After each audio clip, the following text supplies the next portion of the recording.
আমি ঘুমিয়ে আছি। হঠাৎ মনে হলো কেউ আমাকে জড়িয়ে ধরে শুয়ে আছে। আমি চোখ মেলে তাকিয়ে দেখি একটা মেয়ে আমার বুকে মাথা রেখে জড়িয়ে ধরে শুয়ে আছে। আমি স্বপ্ন ভেবে আবার শুয়ে পড়লাম। এবার আমার নিঃশ্বাস নিতে কষ্ট হচ্ছে, দম আটকে যাচ্ছে। আমি চোখ মেলে তাকিয়ে দেখি মাহি আপু আমার ঠোঁটের সাথে তার ঠোঁট লাগিয়ে শুয়ে আছে। আমি লাথি দিয়ে আপুকে খাট থেকে ফেলে দিলাম। আপু খাট থেকে পড়ে গিয়ে চেঁচানো শুরু করে দিচ্ছে। আপুর চেঁচানো শব্দ শুনে আম্মু, বড় আম্মু, বাদু দৌড়ে আমার রুমে আসলো। রুমে এসে দেখে মাহি আপু নিচে পড়ে আছে আর চিৎকার করছে, আম্মু কি হয়েছে আমনি? মাহি আপু কিছু বলছে না, লাল চোখে রাগি লুকে আমার দিকে তাকিয়ে আছে। আপুকে দেখে আমি এমনিতেই অনেক ভয় পাই। আম্মু, নয়ন ও নিচে পড়ে আছে কেন? আমি জানি না আম্মু, সত্যি করে বলছি, আমি বলবো আপু। আপুর দিকে তাকিয়ে বললাম, মাহি আমি বলছি, আগে আমাকে উঠাও। তারপর আম্মু আর বড় আম্মু মিলে মাহিকে উঠিয়ে খাটে বসিয়ে দিল। আমি একবারে খাটের এক কোণায় দাদুর কাছে গিয়ে বসলাম, কারণ বাসার একমাত্র দাদুই আমার সাপে আর সবাই বিপক্ষে। মাহি আপু আম্মুকে জড়িয়ে ধরে বলতে শুরু করলো, মাহি ছোট আম্মু, তোমার ছেলে অনেক খারাপ। আম্মু, কি করেছে ওই বাদুরটা? মাহি, আম্মু বলল যে নয়ন এখনো ঘুম থেকে উঠেনি। যা মা, নয়নকে একটু ডেকে তোলে দে, কলেজে যেতে হবে তো তোদের। আম্মু, তারপর? মাহি, আমি এসে দেখি নয়ন ঘুমিয়ে আছে। আমার প্রচণ্ড ঘুম পেয়েছিল, আমি নয়নের বুকে শুয়ে পড়ি। তাই ও ঘুম থেকে উঠে আমাকে লাথি মেরে উপর থেকে নিচে ফেলে দেয়। আম্মুর নয়ন, মাহি যা বলছে তা কি সত্যি? আমি আসলে হয়েছে কি, আমি সে যা বলছি তার উত্তর দে। আমি, দাদু দেখো তোমার নাতনিকে কেমন করতেছে। দাদু, ছোট বৌমা তুমি চুপ থাকো। দাদুর কথা শুনে আম্মু চুপ হয়ে গেল। দাদুকে সবাই ভয় পায়। আব্বু বলো। আব্বু বাসার সবাই দাদুর কোনো কথা ফেলে না। দাদু কি হয়েছে নয়ন, তুই আমাকে বলো। আমি, তোমার নাতনি আমাকে কিস করেছে। আম্মু, এই বিষয়ের জন্য তুই ওকে খাট থেকে ফেলে দিবে? ও তো অন্য কাউকে করেনি, নিজের জামাইকেই তো করেছে। আমি, উমা আমাদের বিয়ে হয়েছে জানতাম না তো। আম্মু, ফাজলামু করবি না। দাদু, নয়ন তো ঠিকই বলেছে, বিয়ে তো আর হয়নি, এটা নিয়ে নয়নকে আর কেউ কিছু বলবে না। মাহিকে ওষুধ লাগিয়ে দাও, তাই বলো। আম্মু, আচ্ছা আব্বু আপনি নিচে যান। দাদু, হ্যাঁ আমি গেলাম। আর একটা কথা, ও জানি আর না হয়। তারপর দাদু চলে গেল। বড় আম্মু গিয়ে ওষুধ নিয়ে আসলো। মাহি যে আমাকে ব্যথা দিয়েছে সেই ওষুধ লাগিয়ে দিবে। আমি, সাই আমাকে তো চাকর পেয়েছে তোমার। মাহি আপু, ছোট আম্মু, আমি কিন্তু ওষুধ লাগাবো না। আম্মু, মামুনি তোমাকে নয়ন এই ওষুধ লাগিয়ে দিবেন। নয়ন ওষুধ লাগিয়ে দে। আমি পারবো না। বড় আম্মু, বাবা বাচ্চাদের মতো জেদ করিস না, একটু লাগিয়ে দে প্লিজ। জানিস তো মাহি একবার বলেছে তুই মলমটা না দিয়ে দিলে ও দিবেই না। আমি, ঠিক আছে তুমি বললে দেখে ওষুধ লাগিয়ে দিব। বড় আম্মু, আমার সোনা ছেলে, এই বলে আমার কপালে একটা চুমু দিয়ে আম্মু আর বড় আম্মু চলে গেল। তারপর মাহি আপু আমার কাছে এসে বসলো। মাহি আপুর এই লোকটা দেখে আমি পাগল হয়ে যাই। সে কি বুঝে না নাকি বুঝতে চায় না। আমি, আপু কোথায় ব্যথা পেয়েছো? আপু, কোমরে। আমি, ছি আপু, আমি তোমার কোমরে হাত দিতে পারবো না। আপুর, কেন? আমি, আমার লজ্জা করে। আপুর, আহারে লজ্জাবতী রে, বিয়ের পরে তো সবই দেখবি। আমিষ, প্লিজ এসব কথা বলিও না, আমার অনেক লজ্জা করে। আপুর, বলবো না তাহলে ওষুধ লাগিয়ে দে।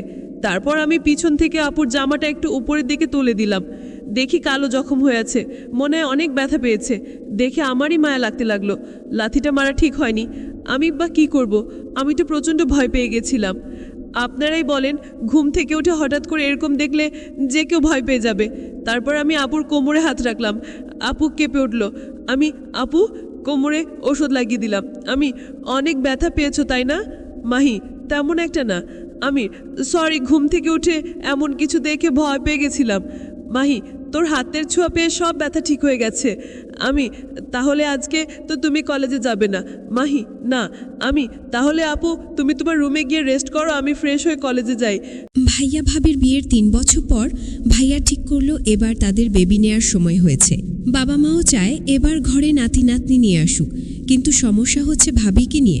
যখনই ভাইয়া বেবির কথা বলে তখনই ভাবি রেগে যায়, ভাবি বাচ্চা নিতে চায় না। হ্যালো বন্ধুরা, কেমন আছেন? আমি রিমা। আজ আপনাদের একটি খুব সুন্দর ভালোবাসার গল্প শোনাতে চলেছি। আশা করি আপনাদের খুব ভালো লাগবে। তো চলুন শুরু করা যাক। এতদিন আমরা ভাবতাম ওরা হয়তো এই ৩ বছর নিজেদের সময় দিয়েছে, দুজনে কোয়ালিটি টাইম স্পেন্ড করার জন্যই হয়তো এত বছর বেবির প্ল্যানিং করেনি। কিন্তু এখন ব্যাপারটা সবার সামনে চলে এসেছে। রোজি ভাইয়ার সাথে ভাবির ঝগড়া হয় এটা নিয়ে। ভাবি কেন বাচ্চা নিতে চায় না সেই ব্যাপারটাও পরিষ্কার নয়, অথচ পাশের ফ্ল্যাটের বাচ্চাগুলোকে দেখলে সে কি আদর করে কাছে টেনে নেয়। ভাবি তো বাচ্চা অপছন্দ করে, তেমনটাও নয়। তাহলে সমস্যাটা কোথায়? আজও ভাইয়ার সাথে ভাবির প্রচণ্ড ঝগড়া হয়েছে। কিছু না খেয়েই ভাইয়া অফিসে চলে গেল, আর ভাবি চলে গেল তার খালার বাড়ি। বাবা মায়ের কাছে না গিয়ে খালার কাছে কেন গেল? কারণ ভাবি ছোট থেকে খালার কাছে মানুষ হয়েছে, তারাই ভাবিকে দেখে শুনে বিয়ে দিয়েছে। এখন যদি কেউ আমাদের এই প্রশ্নের উত্তর দিতে পারে যে ভাবি কেন মা হতে চায় না, তাহলে সেটা একমাত্র ভাবির জুলি খালাই পারবে। আমি আর ভাইয়া গেলাম ভাবিকে আনতে আর জুলি খালার সাথে কথা বলতে। জুলি খালা বলল, তোমরা তো জানোই রানীর বাবা মা মারা গেছেন। ছোট থেকেই ও অনেক মানসিক অশান্তির মধ্যে দিয়ে গেছে। দুলাভাই আর আপা যখন আমাদের সবাইকে বাণীর আসার খবরটা দিয়েছিল, তখন থেকেই আমরা সবাই ভীষণ খুশি ছিলাম। বাণীর দাদা দাদু তাদের অনাগত নাতি নাতনির জন্য অধীর আগ্রহে অপেক্ষা করছিলেন। আপার তখন ভরা মাস। ওর শ্বশুর শাশুড়ি চেয়েছিলেন এই সময় তাদের বউ তাদের বাড়িতেই থাকবে। ডেলিভারির ডেট খুব কাছেই ছিল। এমন সময় একদিন সকালে আমাদের বাড়ি থেকে আপার কাছে বাবার মৃত্যুর খবর দেয়। হঠাৎ স্ট্রোক করেই মারা গেল বাবা। দুলাভাই আপাকে নিয়ে তৎক্ষণাৎ বেরিয়ে পড়ে, কিন্তু বাবাকে সেই শেষ দেখাটাও দেখতে পারেনি। আপা নিজেরাই লাশ হয়ে ফিরে এসেছে। রাস্তায় অ্যাক্সিডেন্টের পথেই দুলাভাই মারা যান। আপাকে হাসপাতালে নেওয়া হয়।